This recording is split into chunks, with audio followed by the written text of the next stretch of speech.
estimados amigos de la abogacía argentina. Continuamos hoy con el ciclo de videoconferencias sobre arbitraje que iniciáramos el 11 de junio del 2014. Nos acompaña el doctor José Luis Laquidara, que ya nos hablará en la tercera conferencia, y trataremos de ver si podemos hacer un resumen, unas conclusiones de lo que hablaron los anteriores colegas que nos acompañaron. Quien les habla, el abogado Héctor Oscar Méndez. Yo soy el director o el coordinador de la Comisión de Arbitraje desde hace unos cuantos años y miembro del Instituto de Estudios Legislativos de la FACA. Les recuerdo que en la primera conferencia, videoconferencia, el doctor de Paula nos habló sobre los tribunales arbitrales en los colegios de abogados y en especial la experiencia del Tribunal Arbitral del Colegio de San Isidro que él integra.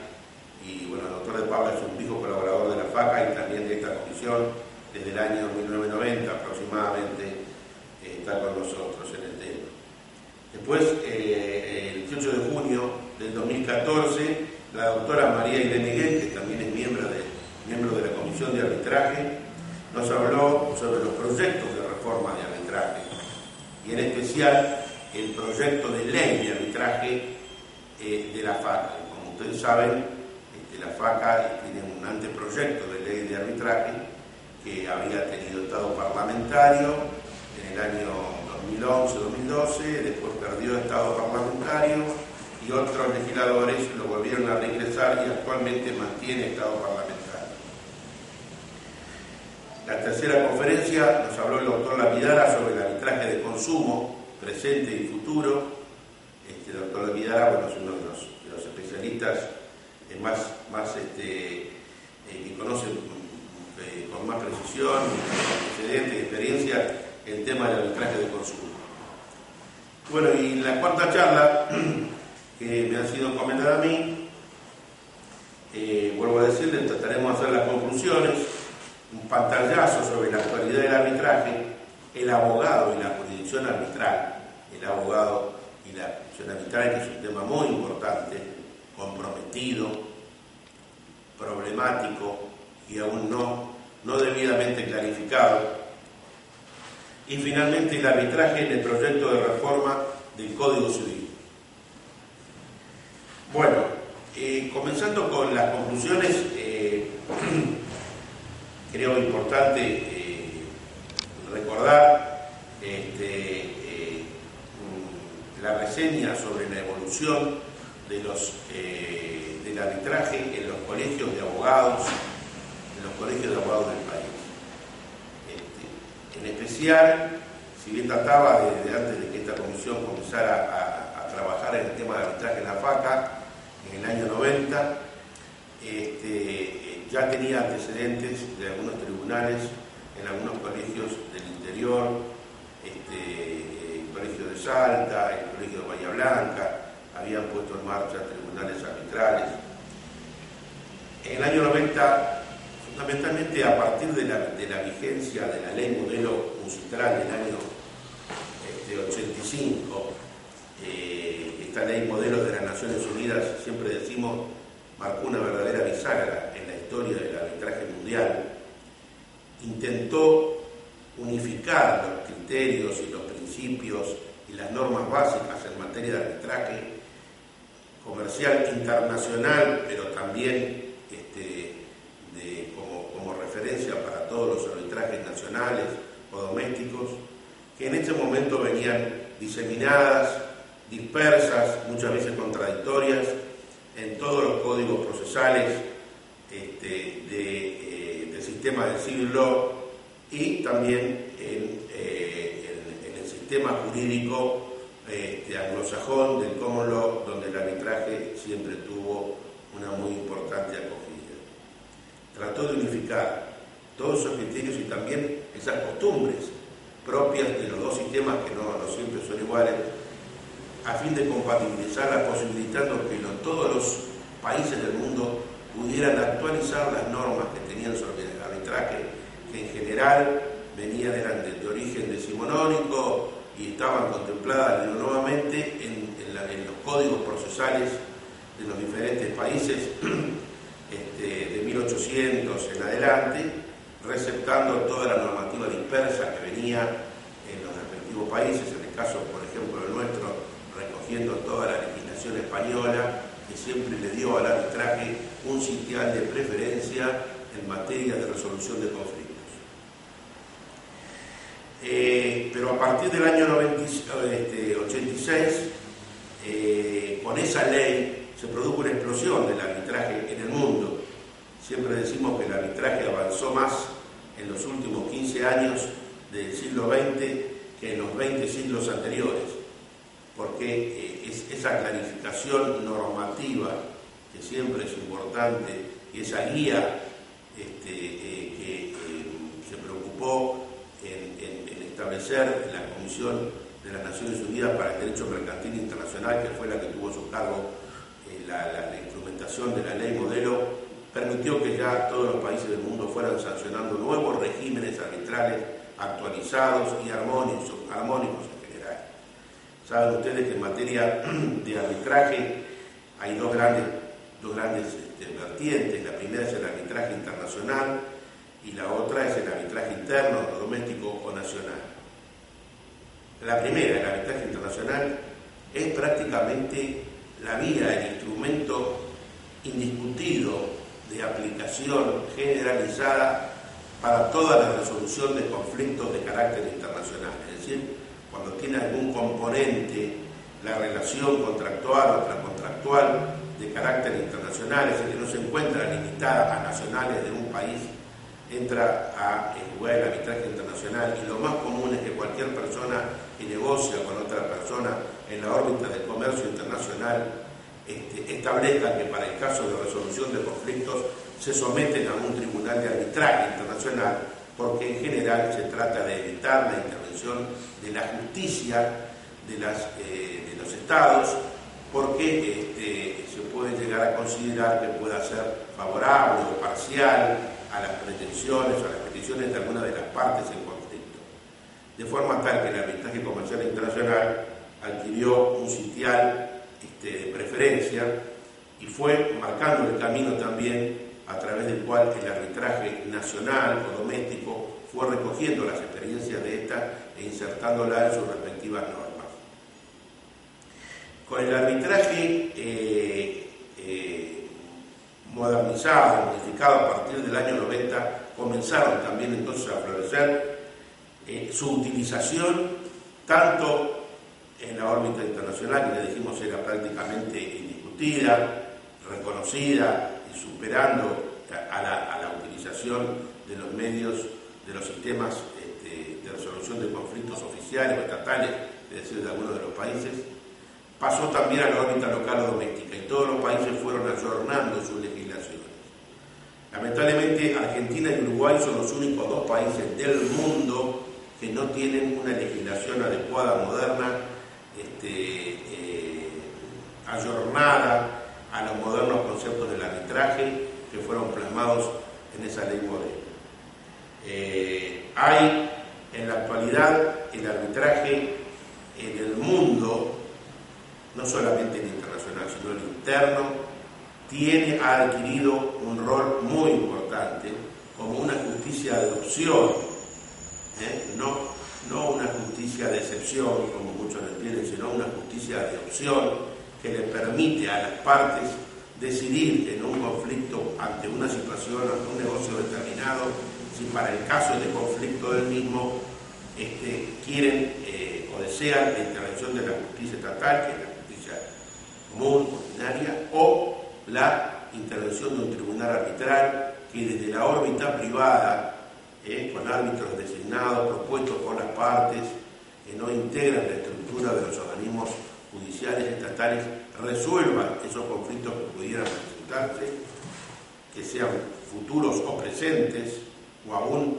decidan someter a arbitraje, pueden decidir someter a arbitraje cualquier cuestión que ya está tramitando por la vía judicial en cualquier estado que esté, que se encuentre mientras no haya una sentencia definitiva, decidan someterla a decisión de árbitros. El arbitraje, entonces, ya ya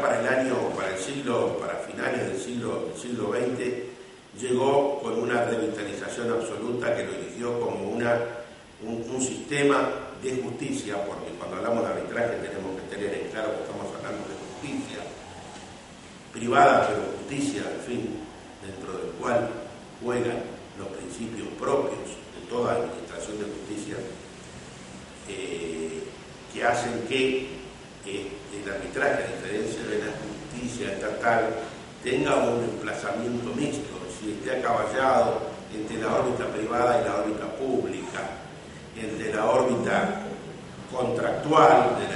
dada por la decisión y la voluntad de las partes de someterse al arbitraje y de fijar las reglas principales por las cuales se va a instrumentar el procedimiento arbitral, y la órbita jurisdiccional o publicista, dada por el hecho de que como consecuencia del arbitraje lo que se concluye es una decisión, se concluye el mismo con una decisión de tipo jurisdiccional que emiten los árbitros, que es exactamente igual a una sentencia que emana de un juez estatal. Es decir, el conflicto, que es lo que en definitiva las partes le someten a los árbitros, ese conflicto, una vez que entra a ser manejado por los árbitros para ser resuelto mediante un proceso de conocimiento, que obviamente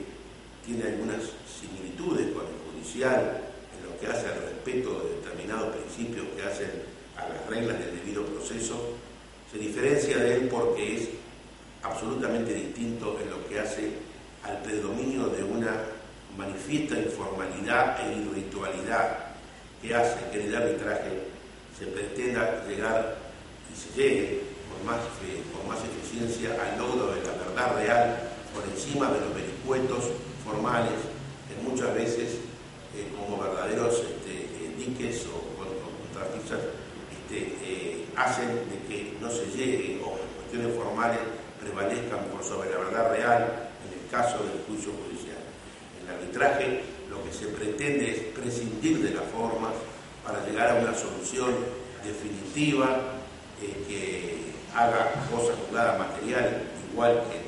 de una sentencia judicial, llegando a resolver el fondo de la cuestión en forma más rápida, informal,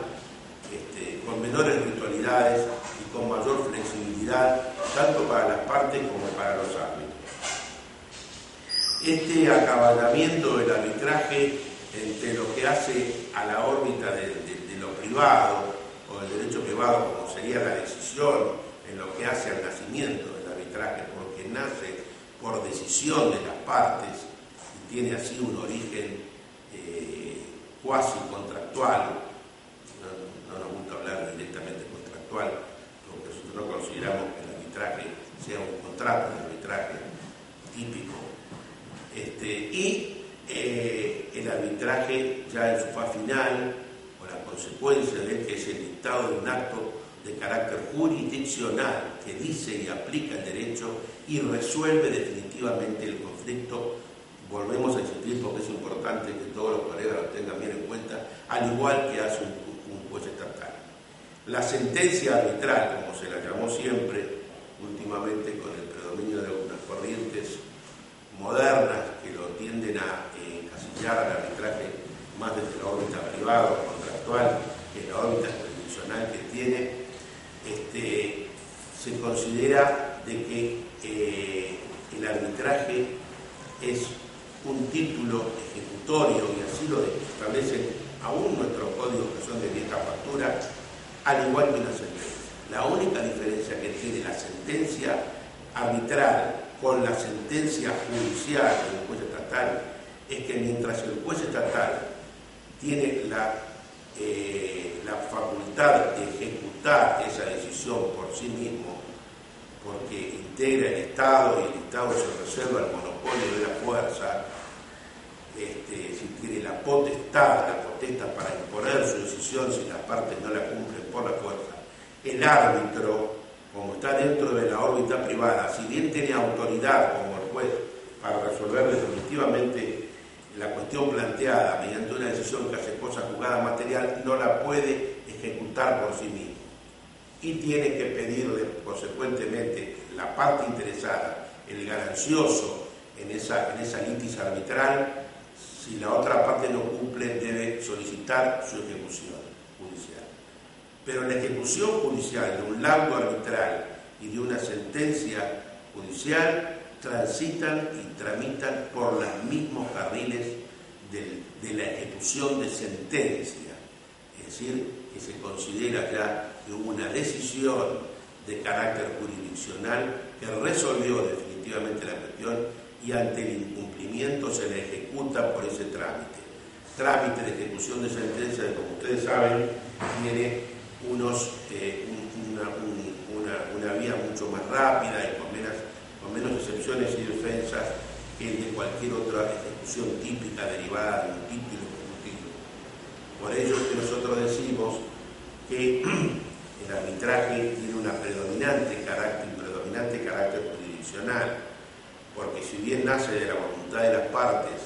obviamente desde la órbita contractual o convencional, desemboca o termina en el dictado de esa resolución de carácter jurisdiccional que se ejecuta como una sentencia judicial.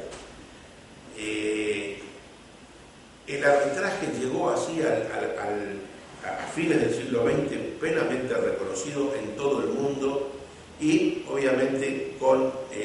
un florecimiento propio de esa nueva herramienta legal que evitaba en todas las complicaciones que el anterior sistema arbitral traía y que se contemplaban los códigos y siguen contemplando la mayor parte de nuestros códigos, que hacía depender mucho del arbitraje de la instancia judicial. Es decir, que si bien las partes, todos los códigos fueron contemplando desde siempre, desde el siglo XVIII, XIX, la posibilidad de que las partes resolvieran sus conflictos por vía arbitral, establecía infinidad de oportunidades, situaciones en las cuales debía, para constituir el arbitraje, para poder designar los árbitros, para establecer el procedimiento,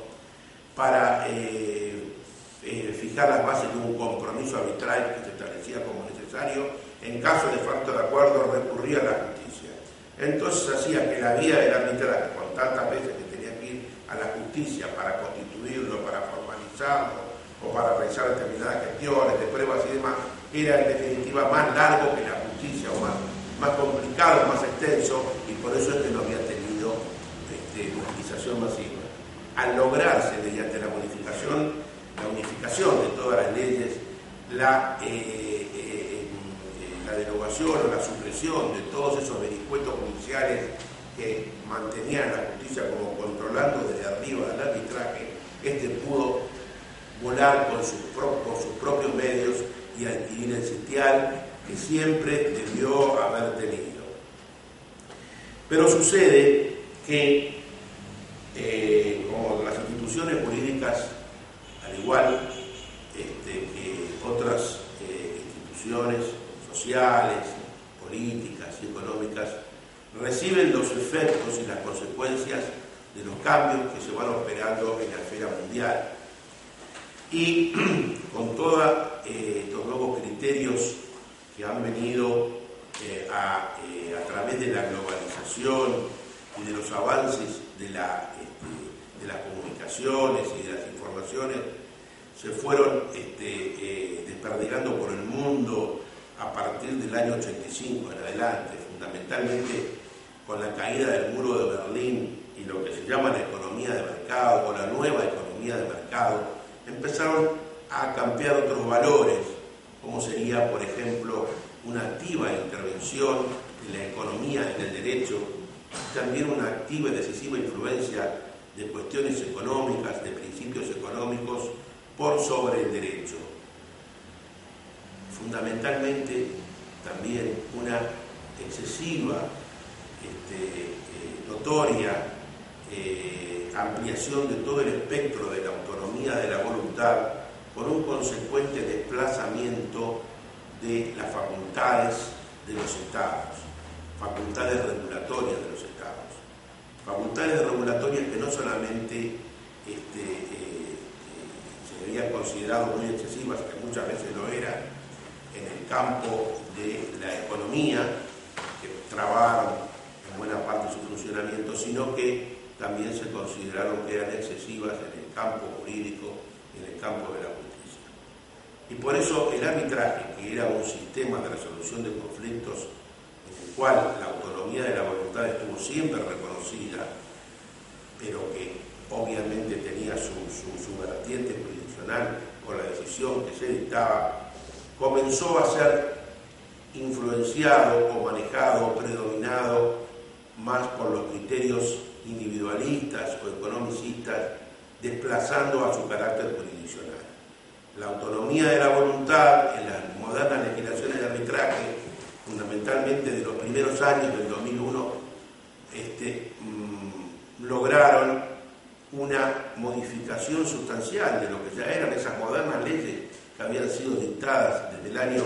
86 en adelante, para darle un cariz menos publicístico y más privatístico. Y si bien ello en algún sentido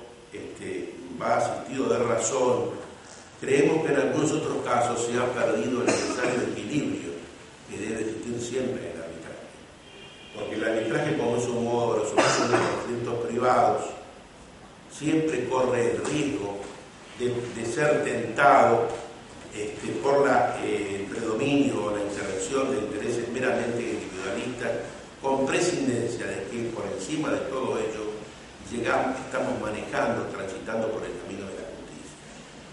Cuando ya se suscita un conflicto y las partes deciden someterse a un arbitraje, el carácter inicial o contractual del negocio creemos que ha desaparecido y comienza a tener vigencia otros principios que van enderezados fundamentalmente a que esa decisión final, que es, no cabe duda, una decisión de justicia y no contractual, porque de las partes pueden hacer un contrato de arbitraje, pero no nace una sentencia arbitral. La sentencia arbitral es la que dictan aquellas personas que, si bien son designadas por las partes, han sido autorizadas, imbuidas por el Estado, de acuerdo a la legislación vigente, de facultades jurisdiccionales iguales a las de los jueces estatales. Quiere decir que entonces, por encima del origen contractual o voluntario del arbitraje, prima o debe primar, o al menos no debe quedar disminuida en ese necesario equilibrio, la concepción funcional o finalista del arbitraje, como es llegar a una solución de justicia, haciendo justicia, aplicando el derecho, dando a cada uno lo suyo. Fue por eso que tenuemente, pero con fuerza, fueron apareciendo criterios doctrinarios de calificadísimos juristas extranjeros y nacionales, que le fueron dando al arbitraje una concepción distinta de la que teníamos y habíamos estudiado y había tenido y había sido admitida en el mundo entero, considerándolo que el arbitraje realmente estaba ensamblado dentro de la órbita privada y no de la órbita publicística, como siempre lo habíamos tenido, lo había hecho en los códigos procesales, es decir, como un sistema o un instrumento para hacer justicia. Estas modernas corrientes, que se encuentran plasmadas fundamentalmente en un trabajo muy completo del doctor Eduardo Silva Romero, un joven colombiano radicado en Europa, que fue secretario del Tribunal de Arbitraje de la CCI, de la Corte de Arbitraje Internacional, se encargó de coordinar un trabajo colectivo, una obra colectiva, aparecida en 2006-2007, sobre el contrato de arbitraje, a través de la cual diferentes autores, fundamentalmente desde la órbita del derecho internacional, tratan de demostrar de por qué el arbitraje ha de ser considerado como un instituto jurisdiccional o procesal, sino que en realidad es un verdadero contrato en el cual las partes hacen lo que quieren e indican a los árbitros cómo quieren que se resuelva su conflicto, con prescindencia de toda regulación estatal o de cualquier regulación estatal. Es muy común creer que en materia de arbitraje, quienes están imbuidos de esa postura excesivamente individualista o contractualista, creer que como en definitiva se trata de bienes patrimoniales que son míos, yo puedo hacer con ellos lo que quiera. Y como puedo hacer con ellos lo que quiera, puedo, por ejemplo, resolverlo a suerte y verdad, tirando una moneda, y decir, bueno, le juego a fulano todos los bienes en mi patrimonio a caro cruz. Entonces, como puedo hacer eso, ¿por qué no puedo decir que se me resuelva el conflicto como la parte quiera? Y eso está bien, es así, pero si eso es así, el arbitraje no puede pretender que el Estado le reconozca los atributos similares a los que el Estado reconoce a una sentencia estatal. Si eso es así, el arbitraje no deja de salir de encontrarse en la esfera estrictamente contractual individual, como por ejemplo fue considerado en algunos sistemas fundamentalmente anglosajones y otros también de orientación italiana, en la legislación portuguesa, por ejemplo, y hasta hace muy poco tiempo en la legislación brasilera, que consideraba al arbitraje como un instituto contractual y en la cual las partes podían cumplir o no podían cumplir con ese laudo arbitral. Y además, el laudo arbitral no era válido por sí mismo, porque los árbitros no estaban imbuidos por sí mismos de esas facultades jurisdiccionales, sino que debían requerir la necesaria y previa homologación judicial. Había un juez que es el que daba la última palabra y controlaba todo ese procedimiento judicial. Pero cuando el arbitraje fue avanzando y perdió esa ligación con la contractual y los estados le fueron dando las plenas facultades a los árbitros para que resuelvan por sí mismos, sin necesidad de homologación y de colaboración alguna de la justicia, en forma definitiva de ese laudo, no puede negarse que su carácter jurisdiccional aparecía claro y evidente.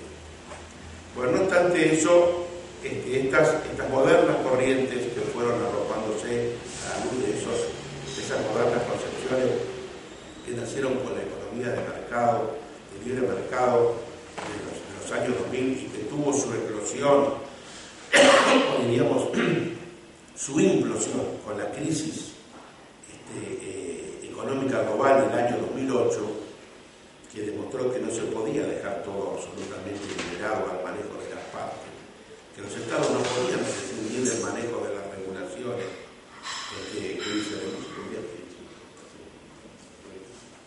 el manejo de las regulaciones judiciales, de forma tal que pudieran moverse y resolver en forma independiente todos los conflictos que se les plantearan sin necesidad de ninguna colaboración ni regulación judicial ni regulación normativa. Es decir, las modernas tendencias en materia de arbitraje pretenden entonces considerar que el arbitraje es un instituto sustancial y fundamentalmente privatista. Y por eso es que, y ahí está la explicación de el proyecto de reforma del Código Civil argentino, en el cual llamativamente, sorpresivamente,